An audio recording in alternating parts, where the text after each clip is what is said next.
I am sure as an investor आप अपने family और फ्रेंड्स के साथ श्योरली डिस्कस कर रहे हैं how many mutual fund should you have in your portfolio.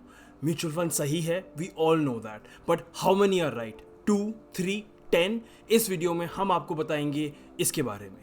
नमस्ते दोस्तों, हमारे चैनल पे आपका स्वागत है. अगर आप नए आए हैं तो राइट रिसर्च के यूट्यूब चैनल पे सब्सक्राइब कीजिए, क्योंकि हम हर हफ्ते पर्सनल फाइनेंस, इन्वेस्टिंग और एआई पर वीडियोस पोस्ट करते हैं. तो चलिए शुरू करते हैं आज का टॉपिक.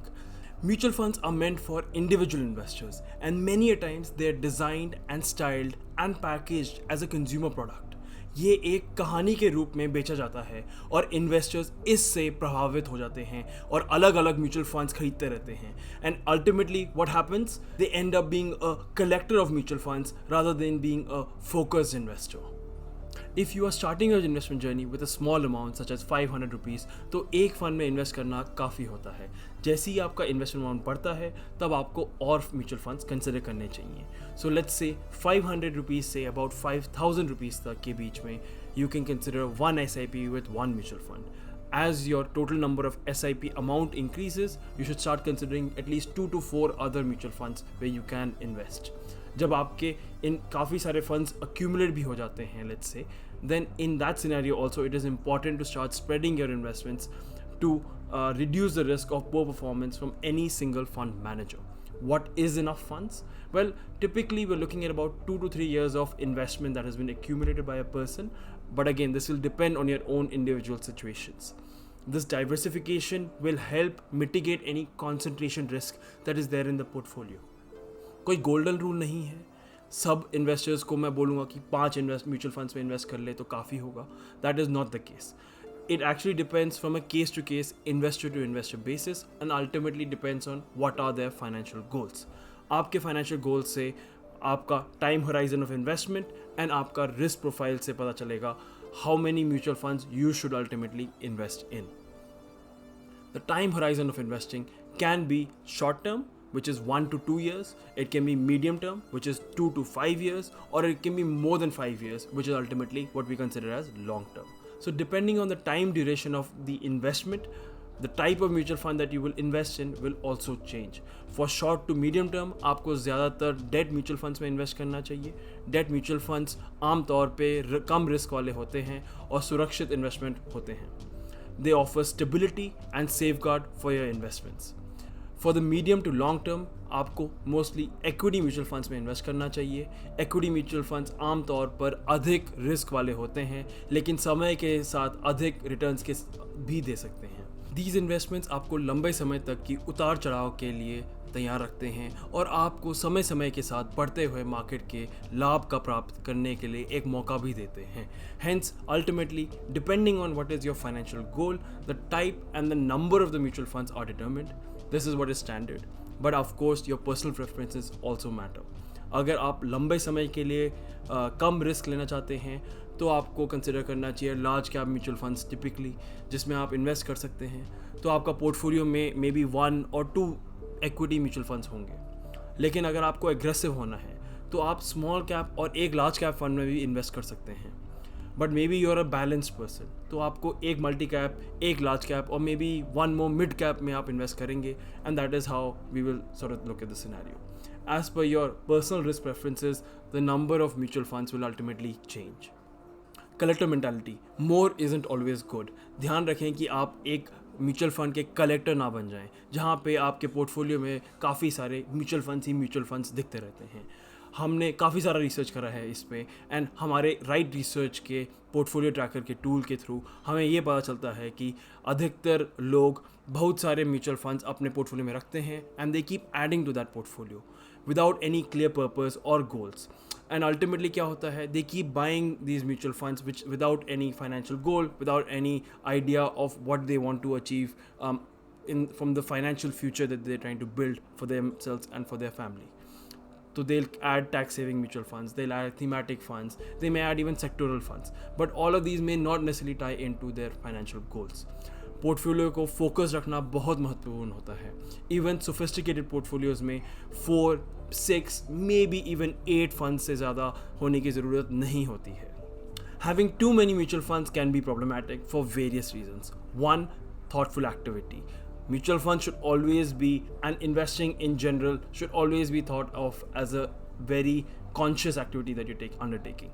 आपको समझना चाहिए कि आपका फंड में इन्वेस्टमेंट क्यों कर रहे हो एंड उस फंड के लिए आपके इन्वेस्टमेंट गोल्स क्या हैं. इक्विटी फंड्स को जैसे कि लंबे समय तक होल्ड करना चाहिए क्योंकि इनकी आवश्यकता होती है on a longer term horizon, and they will give you returns from a longer term perspective. So इसलिए it's important to approach investing with a very clear strategy in mind.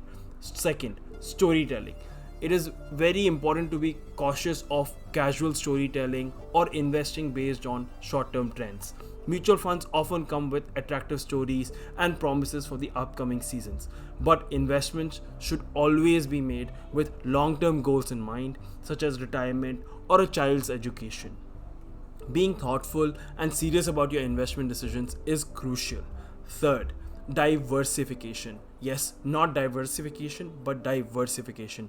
This happens when you have excessive diversification and ultimately leads to poor performance. Having too many funds without any specific plan in mind incurs the cost of active management, whereas a simple index fund could have very easily replicated the entire market. So what should you think about? You should think about the costs that are associated with the investment that you're making. आम तौर पे index funds का expense लगभग 0.5% से 0.25% के बीच में होता है, while actively managed funds can go anywhere between 1.25% to about 2.5 and even higher at times. Owning multiple mutual funds that can ultimately replicate the market without a clear strategy can be very counterproductive. In summary, it is important to strike the right balance between diversification and concentration in your portfolio. छोटे investments के लिए एक fund से शुरू करें.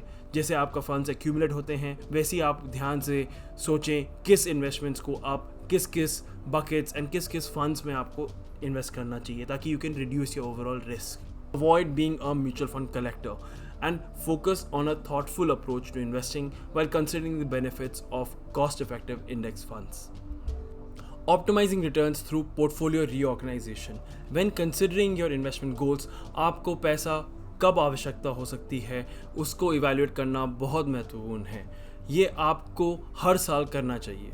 Determine कि आपका गोल 5 साल या 10 साल दूर है and based on that decide on the type of allocation strategy. If you have accumulated substantial sum of money over a 5, 10, 15 year period and you are looking to invest that, it will have become meaningful, and by identifying the best funds and the most diversified vehicles, you are optimizing your returns and improving the performance of your portfolio. A recommended approach is कि आप अपने सबसे अच्छे perform करने वाले 4 diversified equity mutual funds को चुनें और बाकी इन्वेस्टमेंट्स को इन म्यूचुअल फंड्स में कंसोलिडेट करें, और आप उन फंड्स से स्टार्ट करें जहां पे आपका इन्वेस्टमेंट लेट्स से 5% से कम है और उनका प्रभाव नॉमिनल होगा on the overall portfolio performance. The other option here, for instance, is to look at the rating of the fund. So जैसे कि 1 या 2 स्टार के फंड रेटिंग्स को आप जहाँ पे उनका इनकन्सिस्टेंट परफॉर्मेंस रहा है ओवर टाइम, इनको हम वेरी इजीली हटा सकते हैं पोर्टफोलियो में से. दिस इज़ नॉट टू से कि 5 और 4 स्टार रेटिंग वाले mutual funds are better performing. It is just to say that 1 and 2 star have shown a history of poor performance and are typically can be considered to be less favorable than the 4 or 5 star rating funds. Once you consolidate your sizable investment into 3 or 4 funds, तो आपको naturally उनका performance track करने में interest होगा. आपके long term अनुभव shape करने के लिए आपको long term investor जैसा सोचना पड़ेगा, and आपको ये समझ में आएगा कि किस funds में setbacks हो रहे हैं और कौन से funds recover कर रहे हैं. So this is a very good overall experience for you to have as a long term investor in the mutual fund markets and in your overall portfolio performance as well. Identifying under performing funds for consolidation. अगर कोई mutual fund में आपने लगभग 2 साल तक invest किया है और वो इंडेक्स के कंपैरिजन में कम परफॉर्म कर रहा है जैसे कि निफ्टी 50, तो आपको उस फंड से अपने पैसे निकाल देने चाहिए. It's very simple because if you would have earned more money or more returns by simply investing in the index, the Nifty 50, let's say for instance, right? आपको उस पैसे को बचाकर अपने पैसे लगाने चाहिए in a new mutual fund where you may earn higher returns.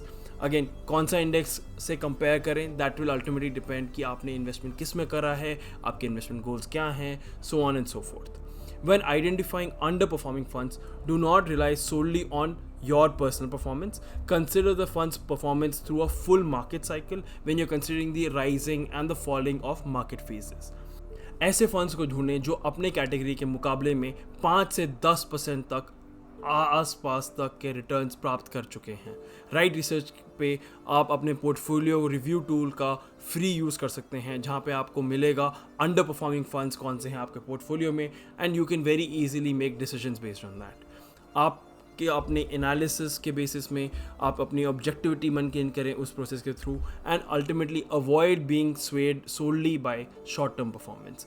सभी इन्वेस्टमेंट्स अल्टीमेटली टेम्परेरी डाउनटर्न्स के थ्रू एक्सपीरियंस करेंगे, एंड जल्दीबाजी में आपको एक फंड को हटा देना नहीं चाहिए जहाँ पे may be in the future it may give you better returns. So it's a very fine balance and you have to be very wise to make those decision making calls. Right Research की website में आपको एक live tracker का free tool मिलेगा जिससे आप अपने equity, mutual fund और अन्य इन्वेस्टमेंट्स को ट्रैक कर सकते हैं. Remember, trimming your portfolio is a very very important practice and it's a discipline that you should have. हमारा टूल आपकी मदद इस परफॉर्मेंस और इस डिसिप्लिन को मेंटेन करने में रखेगा, जहाँ पे you will be able to identify poor performance and over allocation to specific sectors और इन्वेस्टमेंट्स और एसेट्स, जिससे आप अपना फाइनेंशियल फ्यूचर के लिए सबसे अच्छे डिसीजंस ले सकते हैं. Asset allocation and rebalancing. शुरुआती में जब आप छोटे छोटे इन्वेस्टमेंट्स करते हैं ऑफ 5,000 या 10,000 रुपये के, तो एसेट एलोकेशन इतना इंपॉर्टेंट नहीं होता है. लेकिन जब आपके इन्वेस्टमेंट सिग्निफिकेंट वैल्यू हो जाती है, so let's say if your overall investment base is around 5 lakh और 10 लाख रुपीज़ तक के, then you should definitely start considering asset allocation and rebalancing because both are very important. Asset allocation आपके portfolio के लिए एक रिस्क मॉडरेशन मैकेनिज्म के रूप में काम करता है. जब आपका इन्वेस्टमेंट साइजेबल हो जाता है, 10 या 20% का डिक्लाइन शॉर्ट टर्म में हैंडल करना सिग्निफिकेंट साइकोलॉजिकल इम्पैक्ट करेगा. इस समय में आपको प्लान करना है अपना एसेट एलोकेशन केयरफुली, स्पेशली अगर आपको गोल जो अचीव करना है that is many years away. If you have a long term horizon, और अगर आप उस पैसे को कई वर्षों तक इस्तेमाल करने की उम्मीद नहीं करते हैं, तो then you can allocate a substantial portion of your portfolio towards equity. Thumb rule provide करने के लिए थोड़ा मुश्किल है इस केसेस में, बट जनरल गाइडलाइन होगी कि अगर आप कंजर्वेटिव हैं तो you can have around 1/4 to about 1/3 of your portfolio in fixed income assets. Benefits of fixed income allocation. Having a fixed income allocation in a long term portfolio के दो फायदे हैं. फर्स्ट, जब बाज़ार में गिरावट होती है आपके इन्वेस्टमेंट्स उतनी तेज़ी से नहीं गिरते हैं, बिकॉज एक्विटी में the market fluctuates a lot more, there is more volatility, but fixed income में it's more stable and the market is less volatile. Second, जब एक्विटी में सिग्निफिकेंट गिरावट होती है, let's say about 25% to about 35% तक आप अगर आपने पोर्टफोलियो को फिक्स इनकम की तरफ एलोकेट करते हैं, तो then it allows for rebalancing. What does this mean? Well, इसका मतलब ये है कि अगर एक्विटी मार्केट्स में काफ़ी गिरावट हुई है, देन आप कम दाम पर एक्विटी खरीद सकते हैं और बाज़ार की गिरावट का लाभ उठा सकते हैं. In terms of portfolio allocation, ये 25 to 35% fixed income allocation recommended है during the accumulation phase, and as you grow older, the accumulation phase will depend, and the portfolio allocation will depend on your risk profile, your financial goals, and ultimately what age bracket you are ultimately falling into. So for instance, अगर आप retirement में हैं तो आप may be focused हैं on, let's say, income generating assets, which will typically be these fixed income assets as well. तो आपका काफ़ी सारा portion of your portfolio will be allocated towards fixed income assets. Retirement में भी थोड़ा equity exposure however आपको रखना चाहिए, क्योंकि अगर पूरा portfolio fixed income assets में ही है, then it might be a little difficult to beat inflation, and it may not grow as much as you need to meet your future expenses. Importance of regular rebalancing along with portfolio growth and risk. Asset allocation is an important aspect, लेकिन उसके फ़ायदे उठाने के लिए नियमित रूप से आपको रीबैलेंसिंग करने की आवश्यकता है. सेटिंग अप अलर्ट्स एंड हर साल अपना एसेट एलोकेशन को देखना चाहिए. अगर आप एसेट एलोकेशन में 10% से अधिक चेंज देखते हैं तो आपको रीबैलेंसिंग करनी चाहिए. आपको अपने डिज़ायर्ड एसेट एलोकेशन में ध्यान रखना चाहिए, जैसे कि अगर आपका 50-50% है या फिर 75-25 है, और जैसे ज़रूरत पड़ने पे आप इसमें एडजस्टमेंट भी कर रहे हैं। It is important to note that in the short run कभी कभी बाज़ार के चाल पर आपको रीबैलेंसिंग डिसीजंस पे अफसोस भी हो सकता है। हालांकि इधर आपको ध्यान में रखना चाहिए कि अगर आपका एसेट एलोकेशन और रीबैलेंसिंग में focus is not just on profit maximization, but we are also looking at how to mitigate risk. Rebalancing करने से आप अपने पोर्टफोलियो को मार्केट फ्लक्चुएशंस एंड कैलामिटीज से सुरक्षित रखते हैं और बाजार की टेम्पररी गिरावट से आप बेनिफिट करते हैं। हमने रिसेंटली म्यूचुअल फंड प्लेटफॉर्म भी लॉन्च किया है। राइट रिसर्च के इन्वेस्टमेंट एक्सपर्ट्स अलग अलग best performing mutual funds select करते हैं with using deep analysis, market trends and AI। We have created 5 baskets catering to different risk preferences. हर एक बास्केट में हम इन्वेस्ट करते हैं अप्रॉक्सीमेटली 6 to 8 फंड्स में, और हमने रीबैलेंसिंग रखा है हर 6 महीने का। ये कॉस्ट लो रखता है और ऑप्टिमल परफॉर्मेंस इंश्योर करता है आपके पोर्टफोलियो के लिए। So if you are looking to invest और want to know more about it, then feel free to visit our website और check the description links below. दोस्तों, आई होप आपको ये वीडियो अच्छा लगा और आपने कितने म्यूचुअल फंड्स में खरीदने चाहिए, कैसे रीबैलेंसिंग होता है, asset allocation and risk return के बारे में काफ़ी सारी चीज़ें सीखी आज। अगर आपको ये वीडियो अच्छा लगा तो कमेंट और लाइक करें। Also please don't forget to subscribe to our channel. Thank you so much for watching. We will see you next week. Thank you.